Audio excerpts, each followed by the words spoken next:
প্রিয় দর্শক, আসসালামু আলাইকুম। তো দর্শক, যাকে দেখতে পাচ্ছেন তার নাম হচ্ছে জান্নাত। জান্নাতের বাবা নেই, মা নেই, থাকে ফুপির কাছে। তো জান্নাতের বর্তমানের বিয়ের বয়স হয়েছে, কিন্তু যৌতুকের কারণে ফুপি বিয়ে দিতে পারছে না। এজন্য জান্নাত এখন ইউটিউবে এসেছেন।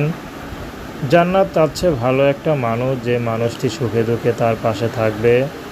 আসলে জান্নাতের অনেক পড়াশোনার ইচ্ছা ছিল, কিন্তু টাকার জন্য পড়াশোনা করতে পারেনি। বর্তমানে জান্নাত ঘরেই থাকে, ফুপির সাথে কাজ করে, ঘরের যত কাজ আছে সব কিছুই করে। কিন্তু জান্নাতের খুব পড়াশোনার ইচ্ছা ছিল, এভাবে ঘরে বসে ঘরের কাজ করা জান্নাতের এটা একটা কাজ বলে না। আসলে মানুষ, মেয়েদের তো উন্নত শিক্ষা হলো শিক্ষা।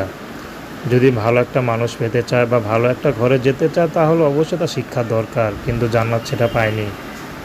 তো জানলাতে খুব খারাপ লাগে, এখনকার ভালো ঘরে বিয়ে হবে, এমনিতে বাবা মা নেই, তারপরে লেখাপড়া নেই।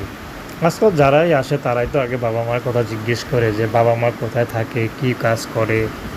কিন্তু জান্নাতে তো কেউ নেই, এতিম। তো এতিম ভেবে যে পুরুষটি তার পাশে থাকবে, সে যদি বিবাহিত বয়স্ক হয়, জান্নাত বিয়ে শাদী করতে রাজি আছে। জান্নাতের ব্যক্তিগত কোনো চাহিদা না, কোনো পছন্দ নেই। যে ভালোবেসে জান্নাতের পাশে থাকবে, জান্নাতকে বুকে আগলে রাখবে, জান্নাত তার কাছেই যাবে। তো দর্শক, এই ছিল জান্নাতের জীবনের সংক্ষিপ্ত জীবন কাহিনী। আর যদি তার সাথে যোগাযোগ করতে চান, জান্নাতের স্ক্রিনে নাম্বার দেওয়া আছে, ওই নাম্বারে ফোন দিলে আপনারা জান্নাতের সাথে যোগাযোগ করতে পারবেন। তো দর্শক, প্রেম ভালোবাসা বিয়ে শাদী করা একান্ত আপনাদের ব্যক্তিগত ব্যাপার।